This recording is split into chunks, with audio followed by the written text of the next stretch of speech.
You're not meant to be other people's levels. You have your own journey. You have your own expectations. You have your own needs for yourself. There's nothing wrong with that plant on your windowsill that needs help. That's just part of how it is. And part of you is that you may need the extra help in connecting with the Quran. So in the second part of this khutbah, inshallah, we're going to exclusively just talk about the practical things we can do to develop that connection, regardless of your ability level. Whether you're somebody who doesn't know how to read at all, or somebody who doesn't understand a word of Arabic, or on the complete opposite end of the spectrum, where you're able to understand perfectly, you've memorized it, mashallah. Whatever your ability level is, we're going to try our best to walk through some of the things that we can do to build that connection with the Quran, inshallah ta'ala. أقول قولي هذا وأستغفر الله لكم فاستغفروه إنه هو الغفور الرحيم.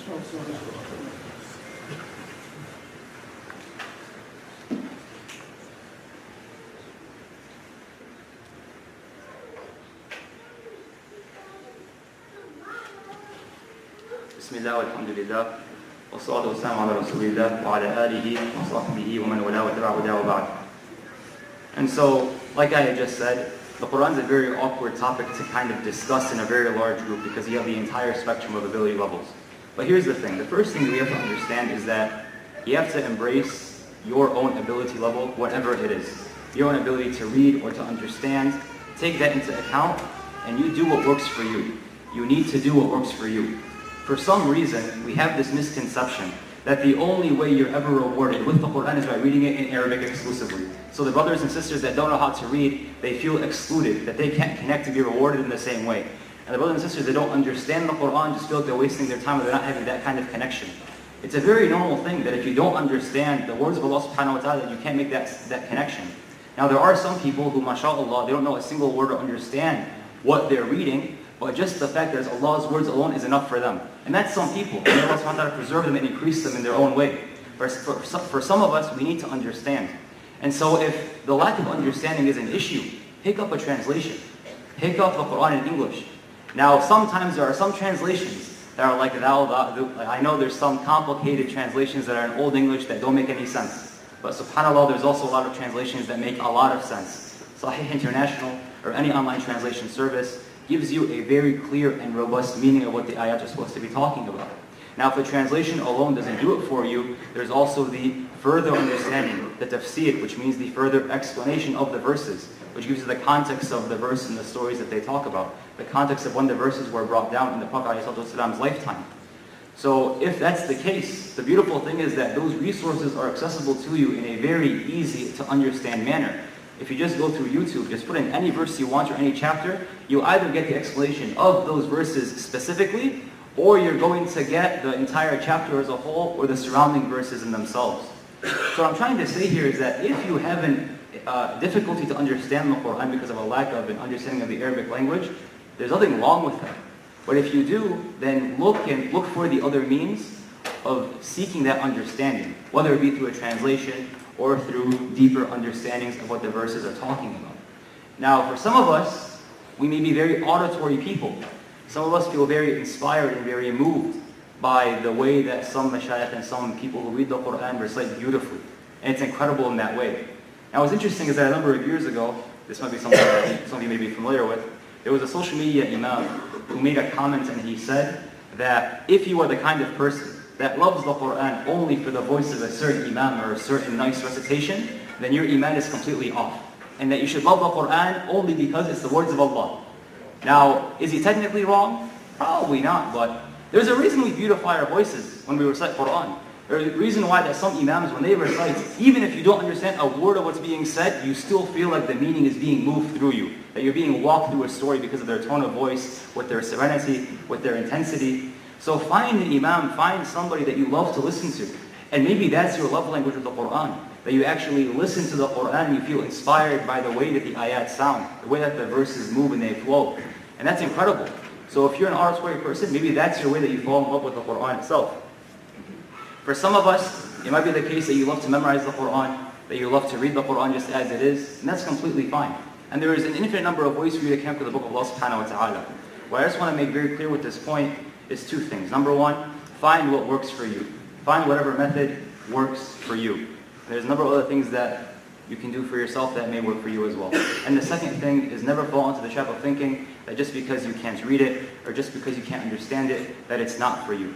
find what works for you and pursue that end goal, inshallah. Now, the second point that's really, really key is that learning to love the Quran is a journey. It's not a night or day thing. It may take you a long time to find out what works for you. It may take you a long time for you to develop that relationship with the Quran that you actually learn to grow and to love it and to pick it up all by yourself without it being Ramadan. The point is that in this month of Ramadan, in Shahr Ramadan, where the month where the Quran was brought down, we need to start that journey. We need to take the extra steps to pick up the Quran in whatever variation it is, whether it be oratorily or by picking it up literally. And we need to start making those right steps towards building that relationship with the Quran, to read it, or to engage with it in whatever means that is best for us. And to continue that journey after Ramadan ends. For a lot of us with Ramadan, as a general point, we get excited and we plan and we prepare for the month in itself. But then once Shawwal hits, once these days end, it's as if Ramadan never happened in the first place and we're back to the old habits of before. It should be that during these times, we should be preparing not just for the next 20 days or so, but that we're preparing for what's going to come next. And after Ramadan, maybe you're not going to be keeping up with the deeds like you are right now. Because to maintain Qiyamul Layl, the same extent as Taraweeh, meaning the nightly prayer to that same extent, is going to be really difficult. It's not the same, because Ramadan has its own blessings. But most of us know that after Ramadan, there is the sunnah to fast the 6 days of Shawwal, which is the next month of the Islamic calendar. But the reward for fasting those 6 days is the reward of fasting the entire rest of the year. Now we just fasted an entire month, or at that point we would have just fasted an entire month. So how come 6 days out of an entire month equate to the rest of the year? It's because Allah subhanahu wa ta'ala knows how difficult it can be for you to pick up good deeds after Ramadan ends. But we're encouraged to do what? Hold on to at least some of it. Hold on to a part of it. You're not going to fast the entire month and every single day like you are right now, but you can at least do a little bit whenever you can. So when it comes to the Quran or whatever good deeds that you're doing, try to plan for a way to modify and make it fit with your schedule on a consistent basis. Because the best deeds are the small but consistent ones. The best deeds are the small but consistent ones. So again, the second point is about how it's a journey. And it's not going to develop overnight or all of a sudden with the Quran. And the last thing is, do not compare your progress to somebody else. For a lot of us when we were young, for my generation in particular, we were being told about like 6-year-olds that memorized the Quran, 10-year-olds that memorized it, and like, Mama, I'm 12 years old, bro. I can't fit my CD in my Xbox. I don't know what I'm doing. Like, subhanAllah, we get compared to other people, thinking it's going to inspire us, but it just does the exact opposite. Like sometimes when we hear about children reciting the Quran beautifully, we think it's too late for ourselves. Among my friend group of people that don't know how to read the Quran, a lot of them think that it's too late for them. Who says? Even for not just college-age students, but also people in their 30s, 40s, 50s, 60s. There's no cap on when you can learn how to read. There's no cap on when you can memorize. I know a lot of older people love to explain that, your memory gets worse when you get older. It's like, okay, but you can still try. It's not about memorizing. There's no doctrine that says you need to memorize the Quran and these qira'at and all these kinds of ways to get to Jannah. It's not how it works. Allah subhanahu wa ta'ala, He looks at your effort. He looks at your effort. He doesn't look at the end results.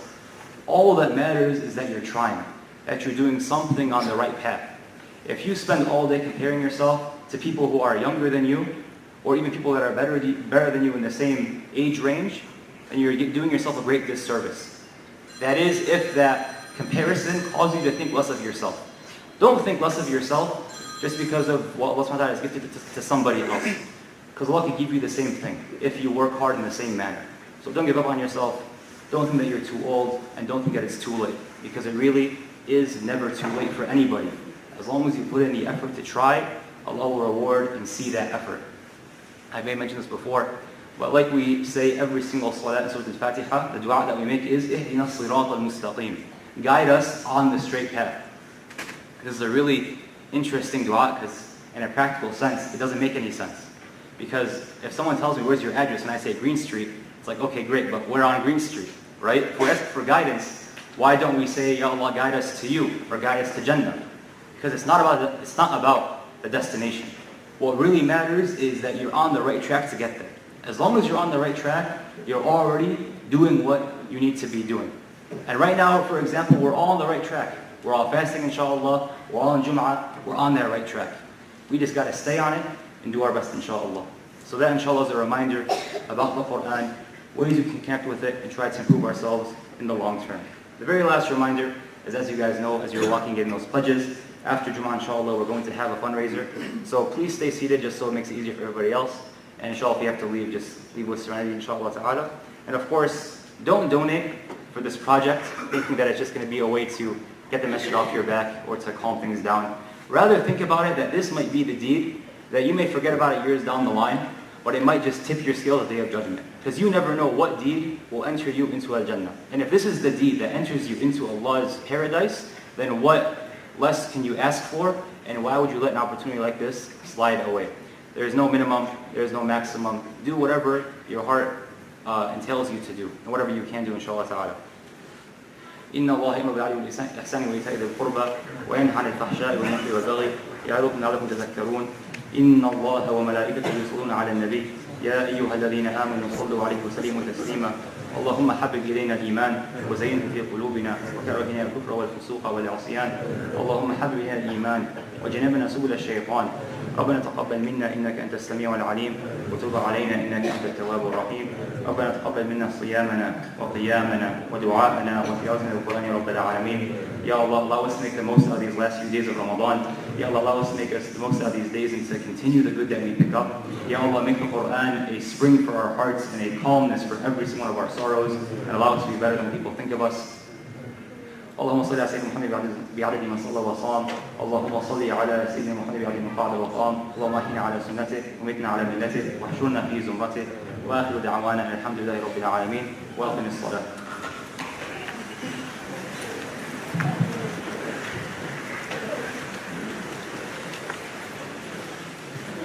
الله أكبر الله أكبر أشهد أن لا إله إلا الله أشهد أن محمدا رسول الله حي على الصلاة حي على الفلاح قد قامت الصلاة قد قامت الصلاة الله أكبر الله أكبر لا إله إلا الله.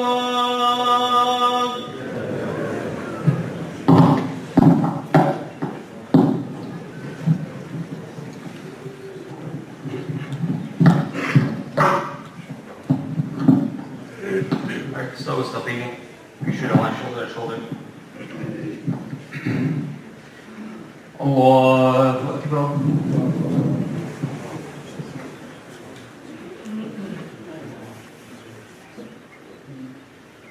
الحمد لله رب العالمين الرحمن الرحيم مالك يوم الدين إياك نعبد وإياك نستعين اهدنا الصراط المستقيم صراط الذين أنعمت عليهم غير المغضوب عليهم ولا الضالين.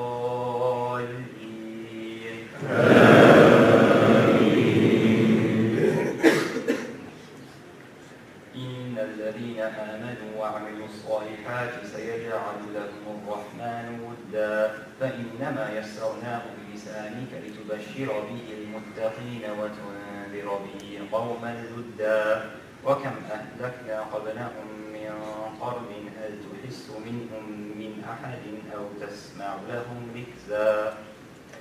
الله أكبر.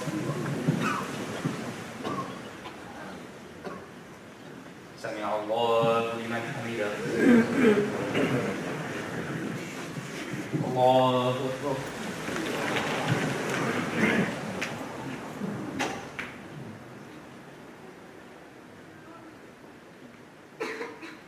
الله أكبر.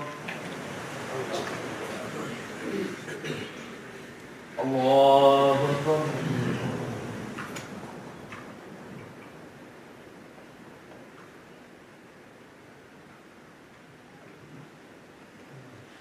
الله أكبر. الحمد لله رب العالمين الرحمن الرحيم مالك يوم الدين إياك نعبد وإياك نستعين اهدنا الصراط المستقيم صراط الذين أنعمت عليهم غير المغضوب عليهم ولا الضالين.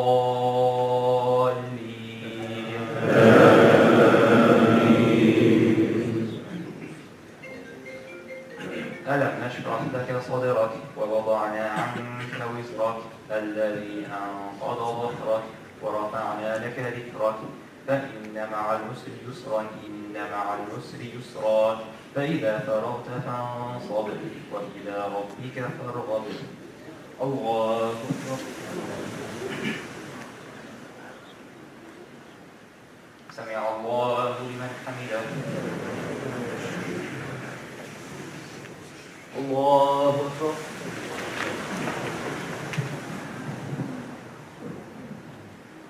الله أكبر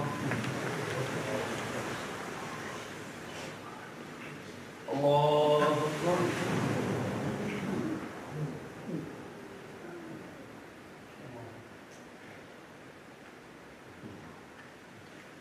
الله أكبر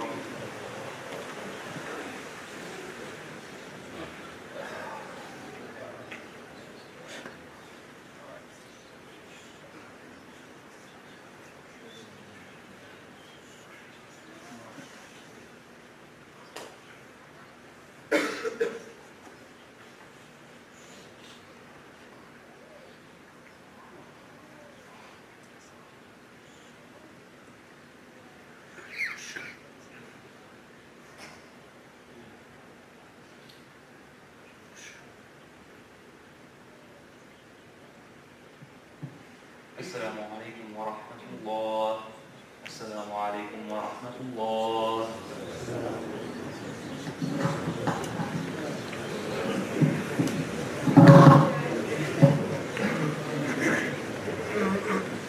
Please stay put. Please don't leave. Give us 5 minutes. May Allah bless you. This is the least thing you can do, just to sit still for a minute. Assalamu alaikum wa rahmatullahi wa barakatuh. Can you please give us a sacrifice of your time for 5 to 10 minutes and do not leave if you don't have to. Islam is about sacrifice. One of the youngest Sahaba, Musab ibn Umair, was coming from a wealthy family of Makkah, sacrificed everything it has. When he accepted Islam, his family rejected him, and then the Prophet ﷺ sent him to Medina to make the da'wah there. And in the time of 2 years, he was able to convert half of the people of Medina. Some Sahaba, we saw him say that we were fine when we were living in Medina because we were coming from a poor or ordinary family, except him. When we see him, he has skin disease, his skin will fall. So make this sacrifice if you don't have to go. Give us 5 to 10 minutes from your time. Brother Muhammad Al-Hiti, are you coming? Is Muhammad Al-Hiti available? Okay. Okay, brother, Assalamu alaikum. We have been waiting for many years, over 20 years to buy this property. Over 20 years.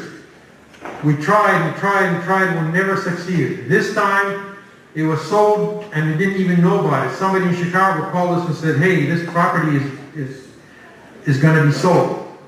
So it was hush-hush. There was 2 companies trying to buy it and build an apartment building there.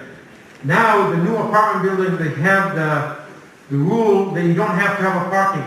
They can build a building big without parking. It used to be, for every apartment building, you have to have so many parking spots. So in this case, it would have been very advantageous for them to take it, one of the 2 companies that they wanted to do that. It's an investment company. The property was originally appraised for $580,000. We negotiated back and forth until we came down to $440,000. We are a long way to go. You can see the chart there. We have to go a little bit beyond our capabilities. Please do whatever you can. So anybody, well, let's see, anybody wants to give it $10,000 now? 10,000? 10,000? Allah will reward you many times over. Okay, well, let's go down to 5,000. I don't want to make it too long. Anybody donate 5,000? 5,000? Come on, let's have 5,000, huh? Allahu Akbar. May Allah bless you, thank you. 5,000? Okay, any more 5,000? There's one here. I don't see him. Oh, Jazakallah here. Another 5,000. May Allah bless you. We need to make sure you write their names, Iman and Dr. Nadeem. Please write the names. 5,000. One more five. I need sisters back there. I know one sister. Last week she donated $20,000. Everybody say Allahu Akbar. Allahu Akbar. And may Allah bless her and bless her family. This is really a great thing. So 5,000, no more 5,000? Here's one more. Thank you. I know somebody from Chicago just called me and he said he would donate 5,000. So that's another big drop for him and his family. May Allah bless him. From Chicago, doesn't even come here. Okay, any more 5,000? Let's go down to 1,000. Let's wrap it up. 1,000. Let's see some hand. There's a hand here, right? 1,000. Okay, another 1,000. They can pay it in installments. Allahu Akbar. Another 1,000. Where is the hand? My eyes don't work very well, so please raise your hand high. Another 1,000. We're going to have to pay for it one way or another. There's another 1,000. Allahu Akbar. We have to pay for this property no matter what. Okay? Another 1,000, one more? Come on. Dig deeper. Allah, there's another one. May Allah bless you. Okay, another 1,000. One more 1,000. Don't make it. After that, we'll go to less than that. But please help us here. Any more? 1,000? Okay, we'll go through the $500. Now we should have many hands, inshallah. Please help in this project. $500. Raise your hand. Raise your hand, 500. There's one here. Amen, over here. May Allah bless you. Jazakallah khair. May Allah reward you. Any more 500? Any more 500? Sisters, any 500? Like I said, a sister donated 20,000 the other day. So maybe you can help us here. Okay, there's one there. Okay. Another 500? Okay, let's go with $100 now. We're down to nothing. $100. Let's see all the hands, please. $100. That's it. $100. Raise your hand. $100. Raise your hand. I don't see any more. Sisters, $100. We're down to 100. Okay? Now,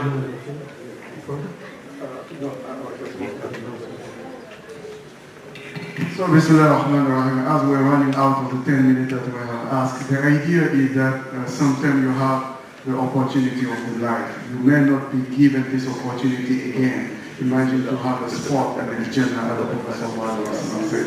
So you can buy a prayer book area in this property, and that will be for you on the day of judgment. You can buy it for your loved one, for your father, for your mother, those who have passed away, for your sister, and for the sick among you, seeking Allah to help them in their sickness. So if you're not able to pay now, do not delay it. When you go back, when you're able, try to go online, Venmo, or the GoFundMe, the Launch Good website, and donate there. So please keep that in mind.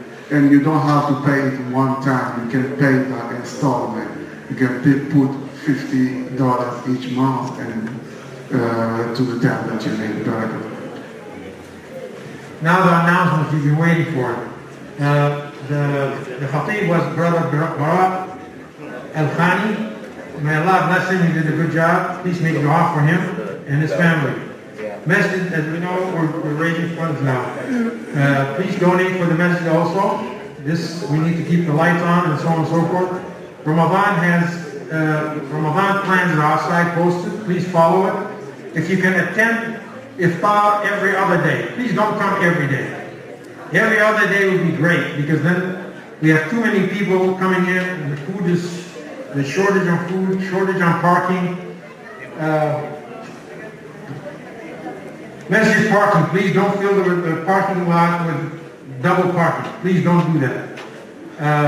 Hidayah School application deadline is today. Today is the Hidayah School deadline. Financial assistance is available. In other words, if your child cannot afford it, then there is a scholarship for that. Please, this is your chance to do your good to your kids, inshallah. Quran study halaqa is on Saturday, April 8th at 3 o'clock at the masjid. Zakat al-Fitr is $12. Please pay it as early as possible because it's hard to pay. Sometimes you come in to Eid on the Eid prayer, somebody gives you, this is Zakat al-Fitr. Well, you cannot find the person to give it to. So please make sure you give that Zakat al-Fitr early. Brother also donated a bunch of bags of nuts and dried sweet cherries, what have you. They're really good. Donate, take a bag or two or three, give it to friends, and donate whatever you can. Please give children Eid gifts. Brother Mikhail Karim passed away today at his home. Please make dua for him and the family. He was a CIMIC board member for many, many years.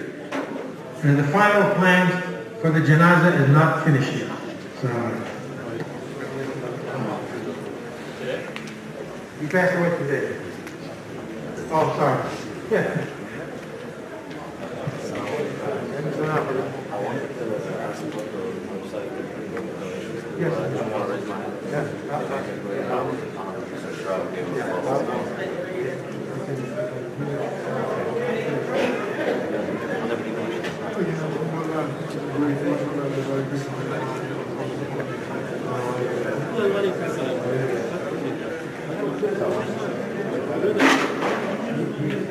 Sometimes I look to you, especially if I say it wrong, this is a little bit off. They can try to say the actually incorrect.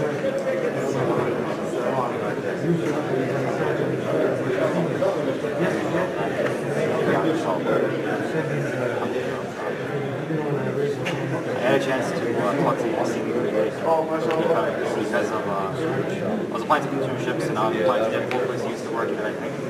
And I told him, inshallah, he said he might, inshallah, try to visit. He has, I think, a conference in Springfield to try to visit. If you visit, you're going to leave. Yes. In the way, San Yaqub. But he told me apparently, like, the one with, like, it's only in, like, the Tayyiba. You know, Shatibiya. I told him, come on. That's Kubra. So, Shatibiya does not have this. Yes. So, that's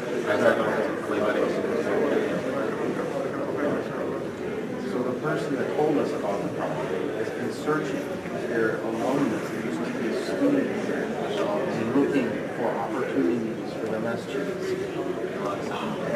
And what should we be doing if they are doing that? He's not here. He's watching. Turn the camera on. And he searched for advice. How should we